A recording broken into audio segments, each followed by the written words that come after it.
네, 안녕하세요. 반갑습니다. 저는 소개받은 김진규라고 합니다. 반갑습니다. 시간이 길지 않은 관계로 서로 아이스 브레이킹 이런 걸 하지 않고 짧게 한마디만 드리겠습니다. 저희 그 할인다 그리고 선진 포크 브랜드요 많이 구매해 주시고 사랑해 주시기 바랍니다. 네, 주제를 보시면 좀 키워드가 많습니다. 네, 팀 몰입, 리더십, 직원 경험 그런 키워드가 많은데 일단은 시간이 30분인 관계로 최대한 정제해서 제가 전달을 드릴 거고요. 다만 이 키워드가 어떠한 연결고리가 있는지를 먼저 설명드리겠습니다. 자, 여기 보시면 이제 단어들이 나오는데요. 개인적, 사회적, 구조적이라는 단어가 있는데 사회심리학에서 보통 얘기를 할 때 우리가 어떤 목표를 달성하거나 어떤 것을 개선하거나 이렇게 할 때 본인의 어떤 내가 하고 싶다라는 동기도 중요하고 이걸 해볼 수 있겠다라는 역량도 중요하지만 이 개인의 동기와 역량만으로는 달성을 하기 어려울 수도 있거든요. 다시 말하면 내 주변에 내 동기와 역량을 강화시킬 수 있는 그리고 주변의 피어 그룹이 누구냐 이것을 조직으로 따지면 팀장으로 대변할 수 있고요. 그래서 여기서 말하는 사회적 동기는 팀장으로 얘기할 수 있고 마지막에 있는 구조적인 환경에 대해서는 우리가 보통 회사에서 보면 우리가 근무하고 있는 어떤 물리적인 환경들 그리고 IT 인프라와 같은 어떤 그 기술적 환경 그다음에 조직 풍토를 얘기하는 어떤 문화적 환경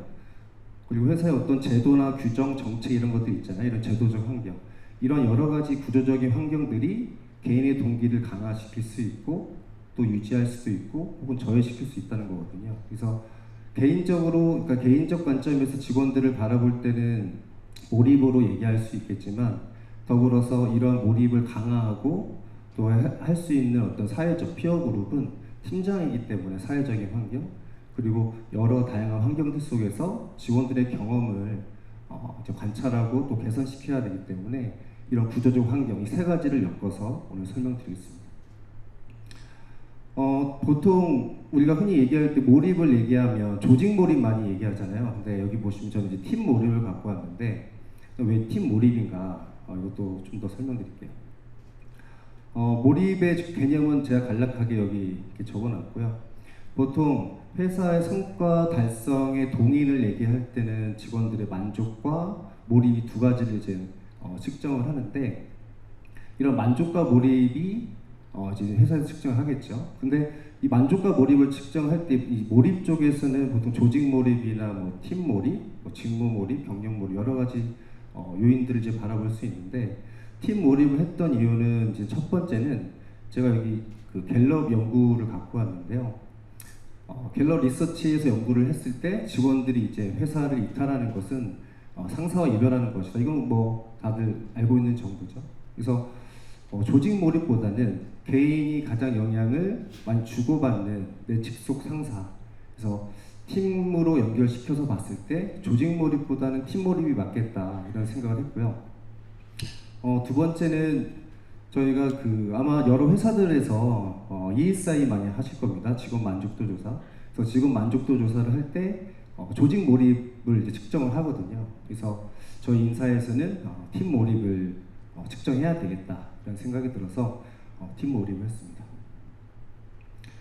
저희 팀장 리더십의 그 요인들 보면 이제 크게 두 가지로 나눴고요. 피플과 퍼포먼스 이 두 가지로 구분을 해서 나눴습니다. 그래서 이 보이시는 것처럼 저희 뭐 역량 모델링 기반해서 6가지 요인으로 되어 있는데 이 중에서 이 가운데 있는 이제 데이터 포커스라는 역량이 있죠. 이 역량은 사실 역량 모델링으로 저희가 측정하기 이 요인을 넣은 게 아니라 저희가 중장기 전략 과제를 이제 회사에서 세팅을 할 때 데이터 중심의 프로세스 개선이라는 3대 과제 중에 하나가 세팅됐거든요. 그래서 이런 것들을 지속적으로 직원들의 역량을 이제 강화하고 또 실제 업무에 적용하기 위해서 그런 메시지를 전달하는 측면에서 데이터 포커스라는 역량을 추가했습니다.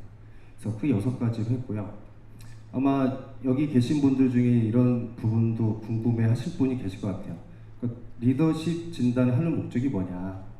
아마 회사마다 그 목적이 조금씩 다를 것 같아요. 목적이 다르면 이제 활용도도 다른데 저희 같은 경우는 저희 이제 CEO께서 상위에 있는 리더랑 하위에 있는 리더를 꼭 보고 싶어 하셨습니다. 그 이유를 보면, 그러니까 보통 회사에서 그 차기의 어떤 관리자, 직책 보임자, 뭐 탑 매니지먼트 그 이상의 어떤 리더들에 대해서 후계 인력들을 이제 계속 관심을 많이 갖는데, 저희 사장님도 보면은 1년에 한 2달은 모든 팀장의 퍼포먼스 리뷰를 1시간 동안 논의하고 Q&A 시간을 가져요. 그래서 1년에 2달은 퍼포먼스 리뷰를 하십니다.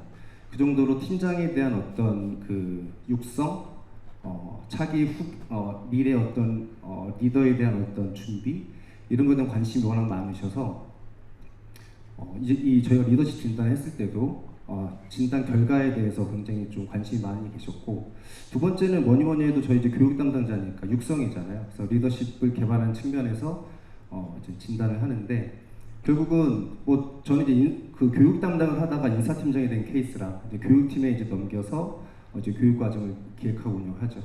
근데 이 진단을 통해서도 메시지를 충분히 줄 수 있다. 왜냐하면 리더의 행동을 이제 변화시키는 거기 때문에 여기에 있는 그 리더십에 대한 또 요인들에 대한 정의나 그다음에 단계별로 아주 구체적이고 명확한 어떤 행동 거기에 대해서 전달하는 그 자체가 어떤 리더에게 어떤 인지시키고 지각시키는 과정이라서 어떤 그러한 측면도 진단의 목적이다라고 볼 수 있겠습니다. 지금 6가지 요인이 이제 진단을 하면서 팀 몰입에 어떠한 영향관계가 있는지, 상관관계가 있는지를 함께 연구를 했고요. 참 다행스러운 건 이 6가지 요인 전부 다 우리 구성원들의 팀 몰입에 유의한 영향관계가 나타나서 향후에 리더십 관련된 교육을 기획하고 과정 개발할 때 어떤 명분이 확보된 거죠. 그런 측면에서 의미가 있었다고 보고요. 다만 여기 가운데 회색으로 칠해져 있는 이 데이터 포커스가 회색으로 되어 있잖아요. 이 부분은 상관관계가 안 나왔습니다. 왜 안 나왔을까 생각을 해보면, 물론 저희 인사에서 이제 억지로 집어넣은 것도 있고, 또 역량을 연말에 평가하고 진단을 하려면 사실은 역량이란 거는 직원들을 이렇게 평가하고 이런 측면보다도 사실 육성이 이제 가장 우선적으로 필요하잖아요. 그래서 1년 전에 이런 데이터 포커스라는 역량이 뭐고, 이제 리더십 가이드 이런 거 만들어서 팀장들한테 뭐 화상으로 다 들어와서 교육도 하고 이런 걸 해야 됩니다. 이제 안내도 했지만 실제로 구성원에게 미치는 그런 영향력은 좀 미미했다 이런 생각이 들었습니다. 그래서 여기 보시면 데이터 포커스에 대한 어떤 그 인식이나 이런 부분들이 관리자 입장에서는 좀 부족했지 않나 이런 생각이 들었고요. 그러다 보니 밑에 있는 직원들한테도 어떤 그 영향력이 또한 미미했다. 그래서 저희가 이제 장기적인 관점에서 변화 관리하고 교육을 해야 돼서 제가 이제 리더십 진단과 그다음에 디지털 MBA 과정, 그래서 장기 과정 그 이제 디지털 교육들을 계속 추진하고 있고, 교육만 해서는 사실은 적용이 잘 안 되잖아요. 그래서 뭐 그 DT 컨테스트 이런 거 해서 각자가 DT에 관련된 기획하고 주제 발표하고 임원분들 다 모시고 이렇게 했습니다. 그래서 어떤 임원분은 이제 그런 얘기를 하세요. 언제 끝나냐? 왜 모든 임원이 다 와야 되냐? 뭐 이런 거죠. 그래서 저는 그런 분들을 이제 메모를 해놓습니다. 왜냐하면 그런 분들은 그 위로 올라가시면 안 되기 때문에. 왜냐하면 회사의 중장기 핵심 과제라고 회사가 선포를 했는데 집에 갈 생각을 하고 있다? 이거 문제가 있는 거죠. 저녁 9시까지 10시까지 이제 PT를 시키는데요.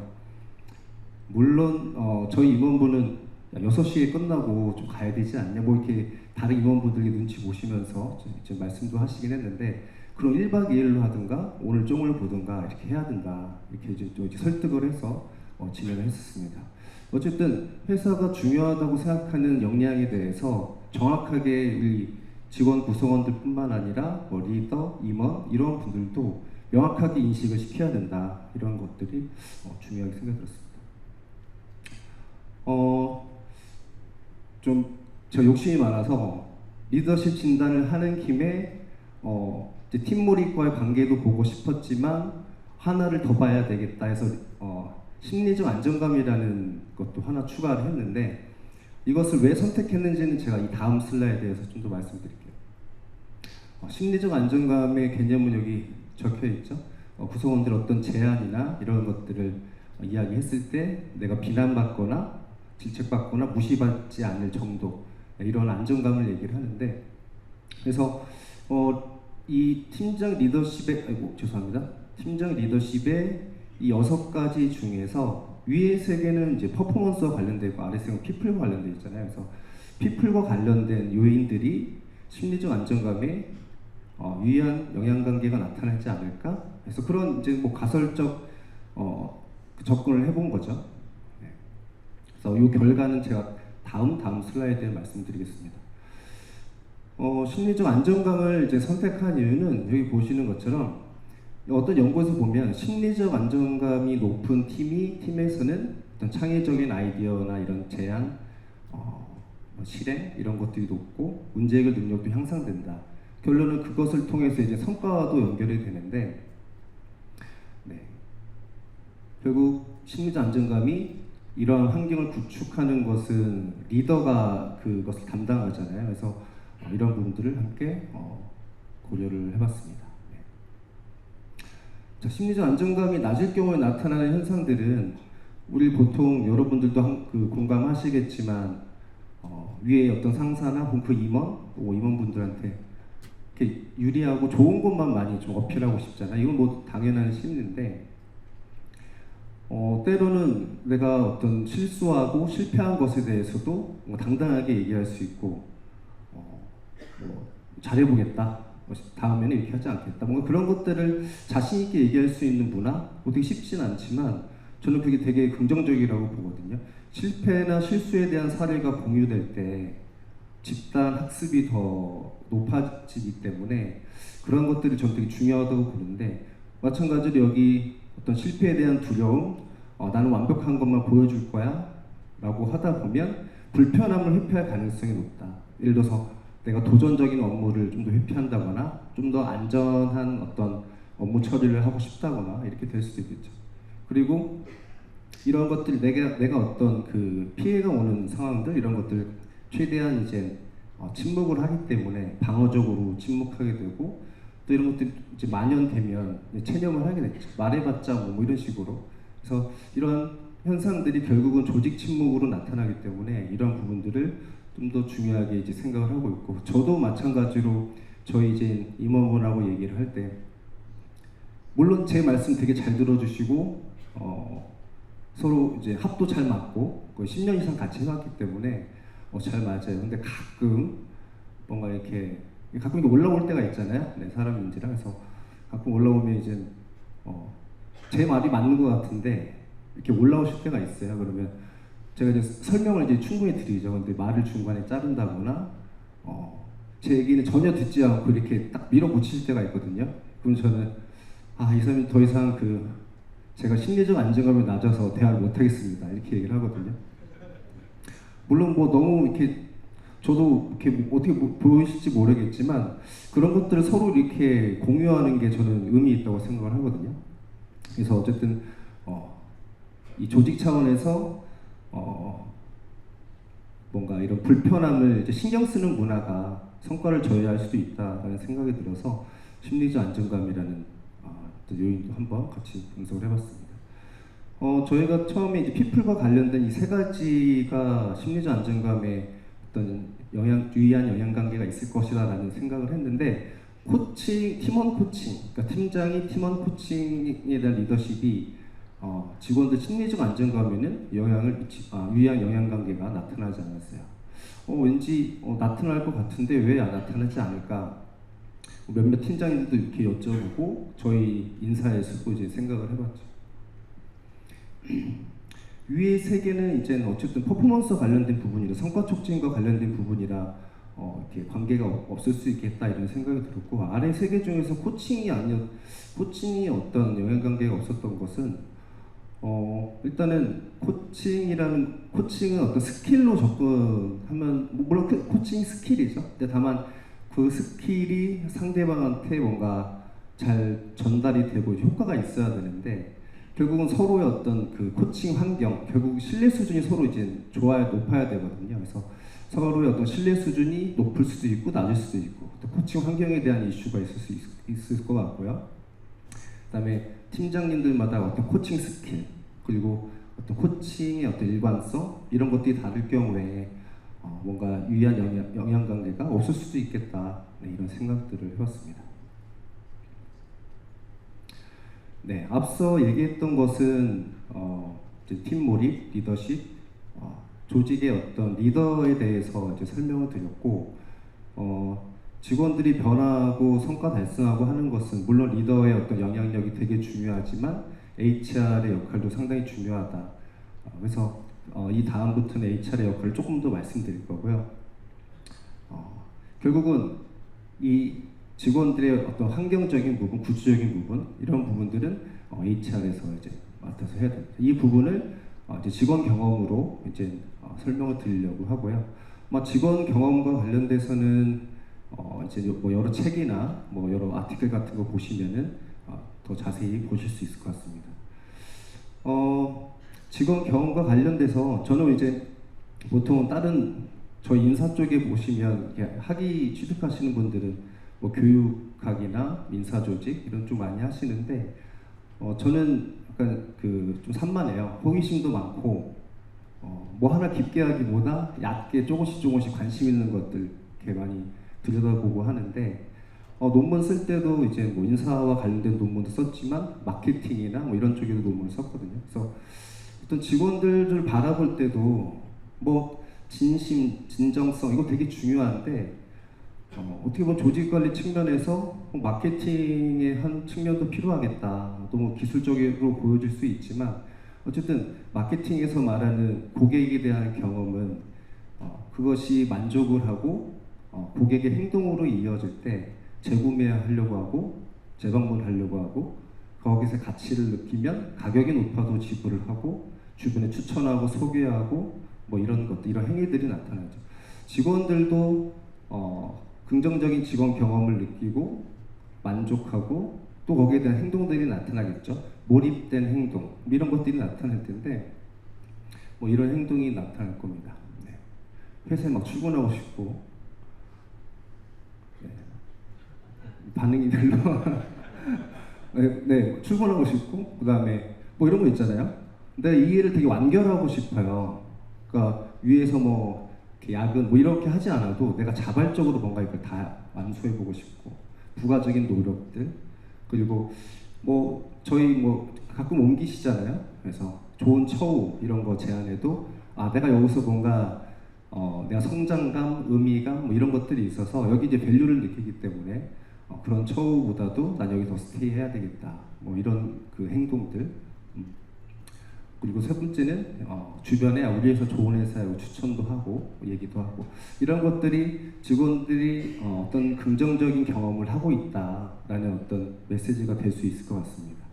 뭐 여러 이제 연구 자료들 보면은 크게 이제 세 가지를 얘기하죠. 우리 회사 좋다고 말을 하고 우리 회사에 최대한 스테이하고 부가적인 노력 스트라이브하고 이런 것들을 몰입 행동의 근거가 된다 이렇게 얘기하고 있는데. 저희 내부적으로는 이제 이 세 가지의 이슈가 있어요. 회사마다 이제 조직의 이슈가 다를 텐데, 첫 번째는 제가 이제 교육 담당을 쭉 하다가 이제 인사팀장이 된 케이스는 사실 좀 드물잖아요. 교육 담당 보통 교육팀장 되고 인사는 이제 인사 쪽으로 가는데, 교육 쪽 기획하고 개발하고 뭐 사내강 상승하고 뭐 해외 다니면서 뭐 이렇게 도제식으로 이렇게 알려주고 이런 거 되게 재밌었어요. 즐겁게 하고 있는데. 인사 쪽 오니까 사람 뽑는 게 너무 힘든 거예요. 물론 지원자는 이제 꽤 되는데, 뭐 이런 거 있잖아요. 교육이 필요 없는 사람을 뽑아야 된다. 뭐 이런 거 있잖아요. 네. 그리고 알아서 본인이 호기심을 갖고 스스로 학습하는 인간. 뭐 이런 거 있잖아요. 체험이 너무 어려운 거예요. 근데 더군다나 시간이 가면 갈수록, 이직률 있잖아요. 한 2년, 3년 됐나요? 이제 글로벌리 대퇴사 시대 이런 것들이 나오면서 우리나라도 이제 그 저연차 이직률이 상당히 높죠. 저희도 과거 대비 좀 올라갔는데 물론 이제 위에서는 어차피 나갈 친구가 빨리 나가는 게 낫다. 더 뽑아라. 이렇게 말씀을 하시는 거죠. 근데 저희가 이제 그 옆에 교육팀에서 인재개발팀에서 교육을 하고 그 당시에 제가 몇 번 이제 강의를 하잖아요. 그러면 괜찮은 애들이 이렇게 몇몇 있어요. 근데 그 친구들이 1년 내에 딱 이탈을 한다 이런 걸 보면 저 친구는 그래도 좀 우리 회사의 어떤 앞으로의 인재가 될 것 같은데 좀 안타까움이 있었죠. 그래서 저연차 나가는 거 오케이. 다만 좀 괜찮은 친구들은 어떻게든 스테이 시켜야 되겠다. 그래서 이 저연차 친구들이 갖고 있는 어떤 페인 포인트 이런 걸 좀 찾아보고 10분 남은 거죠. 네. 찾아보고 제거를 이제 해야 되겠죠. 네. 그래서 그런 부분들. 네. 그게 첫 번째고요. 두 번째는 이제 팀장 리더십 요인과 이 팀 몰입에 대해서 이렇게 저희가 이제 진단을 하고 나서 저희가 이제 주관식 서베이도 같이 봤거든요. 우리 팀장의 장점, 우리 팀장의 보완점, 주관식도 하는데 저희가 과거에 이제 팀장 리더십 이렇게 진단을 하면 구성원들이 잘 안 적었어요. 그 보완점에다가 장점 줬고 뭐 쓰긴 민망하니까 저희가 그 EHR 시스템에서 텍스트를 안 적으면 저장이 안 됩니다. 뭔가 써야 돼요. 그러다 보니까 보완점에 장점을 적더라고요. 굉장히 눈치를 많이 보는 거죠. 한 4년 전에 이제 그랬는데 하다가 이제 이번에 이제 할 때는 보니까 너무나 리얼한 거예요. 제가 깜짝 놀랐거든요. 그래서 보완점이 막 2페이지 A4로 되어 있고 그 임원분이 어떤 A 팀장의 그 주관식 내용 보면서 야, 우리 구성원들이 우리 관리자를 제대로 보고 있다 이렇게 말씀하실 정도로 물론 장점도 잘 적혀 있고 되게 밸런스가 좀 있었거든요. 물론 저희가 이 리더십 진단 HR 시스템으로 할 때 다 정제를 합니다. 끝처리 정제를 좀 하거든요. 왜냐하면 팀장이 그거 보고 이렇게 누가 쓴 것들 이렇게 인식할 수 있잖아요. 그래서 정제해서 어쨌든 그러한 작업도 하는데 썩 유쾌하지 않은 그 피드백을 좀 많이 받았어요. 예, 여러 팀장들이 어떤 부분은 받아들이지만 어떤 부분은 사실 그게 아니었는데 라고 하면서 좀 약간 왜냐하면 본인의 어떤 진단 결과를 저희도 처음에 사실은 고민했거든요.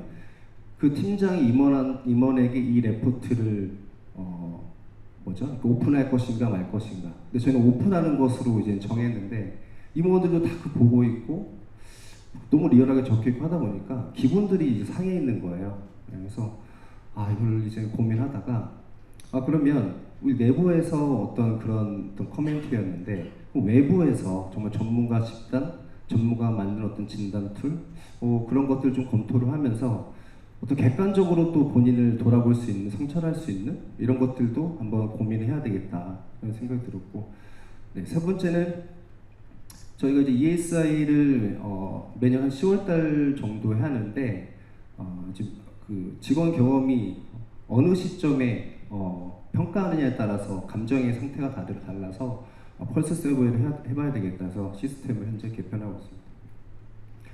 저연차 친구들 저희가 이제 매년 한 번씩 인사와 교육 쪽에서 이제 모아서 저희가 이제 이야기도 많이 들어보고 최대한 회사에서 주입시키고자 하는 교육보다 또 교육은 안 하고요. 정말 이 친구들 릴렉스 할 수 있는, 힐링할 수 있는 그런 어떤 시간들 많이 갖고 있습니다. 그래서 입사하면은 이제 공통교육 2개월을 하고 1년이 이제 현장 배치 받아서 1년 되면 돌잔치를 하죠. 온보딩. 그래서 막 그 빠지 같은 데 가서 2박 3일 통째로 다 빌려가지고 건물 다 빌려서 그냥 자유용권 하루 종일 뭐 번지 점프도 하고 뭐 타고 뭐 자기 초상화도 그리고 뭐 그런 거 있잖아요. 뭐 이렇게 양초 만들고 뭐 이런 거. 그래서 물론 거기에 이제 내가 그동안 1년을 복귀해보고 앞으로 어떻게 해볼 건지 뭐 이런 어떤 동기들을 다시 만났기 때문에 그런 의미 있는 시간들 그리고 저희가 긍정이라는 어떤 긍정 마인드라는 키워드가 저희 그 팀원들의 공통 역량 중에 하나가 있거든요. 그래서 긍정과 관련된 부분들 그래서 긍정 심리 전문가분들 초청해서 이런 워크숍들 지금 하고 있고요. 그다음에 저희가 이제 대리가 되면 RNL 워크숍이라고 하는데 리드 앤 리드라는 뜻이라고 합니다. 제가 안 만들어서 좀 마음에는 안 드는데 이제 조직 문화 이제 관련된 팀에서 뭘 리드하고 뭘 리드하지 뭐 이런 생각이 듭니다. 어쨌든 대리가 돼서 이제 초청을 하죠. 초청을 해서 이제 대리가 됐으니까 이제 앞으로 내 커리어나 비전 같은 걸 수립해보고 또 가장 가까운 어떤 직급 과장급이 있잖아요. 과장 선배분이 오셔서 대리 때 나는 어떤 번아웃, 뭐 이런 어려움, 뭐 이직의 고민, 뭐 이런 것들이 있었는데 그런 것들을 어떤 그 서로 나누는 그런 시간들도 가졌고요. 네. 그다음에 사장님을 모셔서 이렇게 Q&A 같은 거 하면서 사장님 앞에 딱 모시고 자 질문해봐 하면 질문 안 하잖아요. 그래서 질문 같은 거 다 적어서 개인적으로 궁금한 거 뭐 여러 가지 다 적어서 사장님께 드려서 사장님께서 이렇게 답변도 이렇게 자유롭게 하고 그런 어떤 소통의 그 과정들을 겪었습니다. 이게 우측 아래 보시면 사장님이 있어요. 같이 뭐 이렇게 마시멜로도 굽고 그래서 저희 사장님은 굉장히 훌륭하신 분이십니다. 다른 임원분들 전체를 보더라도 굉장히 합리적이고 이성적이고 논리적이고 단 한 번도 감정 표현 표출하지 않고 굉장히 젠틀하시거든요. 굉장히 스마트하신데 어쨌든 이런 어떤 보통 이제 약간 이렇게 보수적인 임원분들도 조직이 있긴 하잖아요. 있으신데 저희 사장님은 어쨌든 되게 어떤 젠틀하신 그런 특징들이 있어서 직원들 저연차 직원들하고도 과감하게 이렇게 활동들을 하고 있습니다. 아까 제가 리더와 어떤 성찰 이런 거 말씀드리면서 외부 어떤 자료, 어떤 진단 이런 거 이제 해봐야 된다 말씀을 드렸는데 제가 지난번에 이제 이 진단을 한번 해봤어요. 스트렝스 브레먼트 인벤토리 해봤는데 보통 이제 자신이 강점이 있죠. 그 강점, 특장점으로 성공 경험을 쌓은 거예요. 그러니까 본인의 어떤 성공 경험은 본인 이러이러한 특장점이 있기 때문에 다 그런 것들을 인지를 하고 있잖아요, 리더들이. 근데 그 강점이 조금 지나쳐서 과용돼서 나타나는 부정적인 이면들 이런 것들도 있거든요. 가령 예를 들어서 여기 보이시는 것처럼 앞장에서는 위에서부터 강점의 순위들을 쭈루루 피라미드로 보여주셨는데 이 뒤에는 보면 이 강점이 과용됐을 때 나타나는 또 부정적인 이면들 이렇게 보여주거든요. 그래서 결단력, 추진력 좋은데 이게 너무 사람들과 마찰을 겪을 수도 있고 그다음에 황소의 저돌성이 나타날 수도 있다. 그래서 이런 것들로 인해서 구성원들의 어떤 가질 수 있는 부정적인 어떤 정서 이런 것들을 리더들이 좀 성찰해야 되지 않을까 생각이고요. 변화에 개방적인 거 좋은데 자꾸 말이 바뀔 수 있다라는 부분에 대해서 이런 부분들도 지금까지 논의되는 이러한 내용들이 지금 명확하게 직원들한테 설명을 할 필요 있겠죠. 그래서 이런 지금 저는 뭐 2개만 보여드렸는데 이 진단 결과 보시면 세세하게 나와 있거든요. 그래서 리더들이 가급적이면 이제 여러 각도에서 성찰할 수 있는 기회를 이제 충분히 줘야 되겠다. 워낙 바쁘고 고독하고 외롭고 힘들고 위아래 가운데 껴서 굉장히 힘든 어떤 분들인데 이런 분들을 어떻게 하면 도와줘야 될까 이런 고민들을 앞으로 저희 인사에서 숙제가 되는 것 같습니다. 거의 한 28분, 29분 된 것 같은데 오늘 그 강연은 여기까지 마치도록 하겠습니다. 감사합니다.